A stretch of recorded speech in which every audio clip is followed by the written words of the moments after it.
आरव एक जिज्ञासु 10 वर्षीय लड़का था जिसे किताबें पढ़ना बहुत पसंद था। एक बरसात की शाम वह अपने दादाजी की पुरानी लाइब्रेरी में किताबों के बीच घूम रहा था। लकड़ी की अलमारियां पुरानी किताबों से भरी थीं, जिनके कवर समय के साथ फीके पड़ गए थे। जैसे ही उसने एक कोने से धूल हटाई, उसकी नजर एक अनोखी किताब पर पड़ी। यह मोटी और पुरानी थी, लेकिन इसका सुनहरा कवर हल्की रोशनी बिखेर रहा था। इतनी पुरानी लाइब्रेरी में ये किताब चमक क्यों रही है? आरव ने सोचा। जिज्ञासावश उसने किताब खोली और पहले ही पन्ने को पलटते ही अचानक हवा का तेज झोंका उठा। किताब के पन्ने खुद ब खुद पलटने लगे और एक चमकदार रोशनी चारों ओर फैल गई। अचानक कमरा गायब हो गया और आरव को लगा जैसे वह किताब के अंदर खींचा चला जा रहा है। आरव रंग बिरंगे प्रकाश के एक भंवर में गिरता चला गया। उसके दिल की धड़कन तेज हो गई थी। डर और उत्साह का मिलाजुला एहसास था। कुछ ही पलों में वह एक नरम चमकीली घास पर आ गिरा। जब उसने इधर उधर देखा तो पाया कि वह अब अपने दादाजी की लाइब्रेरी में नहीं था। वह एक अजीब मगर सुंदर दुनिया में था, जहां हवा में तैरते द्वीप थे, विशाल मशरूम उगे थे और नदियां सोने की तरह चमक रही थीं। अजीब जीव पेड़ों के पीछे से झांक रहे थे और दूर कहीं घंटियों की हल्की आवाज आ रही थी।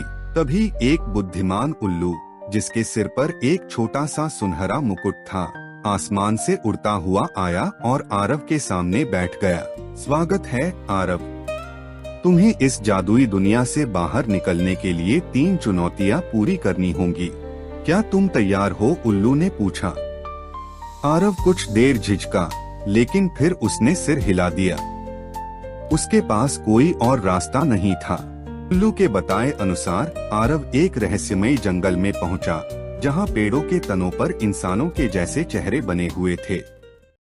एक पेड़ जो बाकी सब पेड़ों से बड़ा था, उसकी आंखें चमक रही थीं और वह बोलने लगा।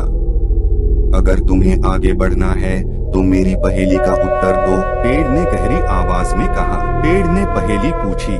मैं बिना पंखों के उड़ सकता हूँ, बिना आँखों के रो सकता हूँ, बिना मुंह के बोल सकता हूँ, बताओ मैं कौन हूँ? आरव सोच में पड़ गया। उसने इन शब्दों को कई बार दोहराया। फिर उसे याद आया कि उसकी शिक्षिका ने प्रकृति के बारे में क्या बताया था। हवा। इसका जवाब हवा है, उसने उत्साह से कहा। पेड़ मुस्कुराया और अचानक उसकी जड़ों के बीच एक दरवाजा खुल गया।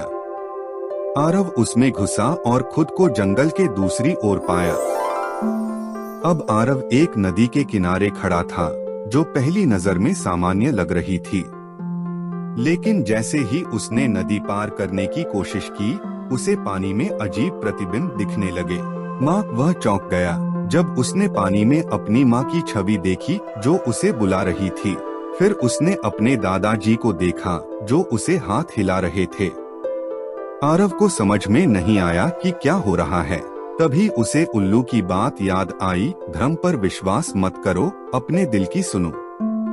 आरव ने अपनी आंखें बंद की, गहरी सांस ली और खुद पर ध्यान केंद्रित किया। जब उसने दोबारा आंखें खोली तो सारे प्रतिबिंब गायब हो गए। अब उसने ध्यान से नाव पर कदम रखा और सावधानी पूर्वक नदी पार कर ली। अब आरव एक अंधेरी गुफा में पहुंच गया। भीतर से एक गहरी गरजती हुई आवाज गूंज रही थी। अचानक अंधेरे से एक भयंकर परछाई निकली। उसकी लाल आंखें चमक रही थीं और उसकी परछाई विशाल थी। तुम्हें यहाँ से जाने नहीं दूंगा, दैत्य ने दहाड़ते हुए कहा। आरव डर के मारे कांप गया, लेकिन तभी उसे अपने दादाजी की सिखाई हुई बात याद आई, अंधेरे से मत डरो, उसमें भी रोशनी ढूंढो। उसने आसपास देखा और एक लालटेन पड़ी हुई पाई। उसने जल्दी से उसे उठाया और जला दिया। जैसे ही लालटेन की सुनहरी रोशनी गुफा में फैली, दैत्य दर्द से चिल्लाया और धीरे धीरे हवा में घुलने लगा। अंधेरा छंट गया और सामने एक चमकता हुआ द्वार प्रकट हो गया। आरव को एहसास हुआ कि दैत्य असली नहीं था, वह सिर्फ उसका अपना डर था। जैसे ही गुफा का अंधेरा दूर हुआ, आरव के सामने एक रोशनी से भरा द्वार दिखाई दिया। उसने गहरी सांस ली और उसमें कदम रखा। अचानक उसे महसूस हुआ कि वह वापस अपनी दादाजी की लाइब्रेरी में है। उसके सामने वही पुरानी किताब बंद पड़ी थी, लेकिन अब उसमें कोई रोशनी नहीं थी। क्या ये सपना था? आरव ने सोचा। लेकिन जब उसने अपने हाथ की ओर देखा तो वहाँ उल्लू का एक छोटा सा सुनहरा पंख पड़ा था। आरव मुस्कुराया।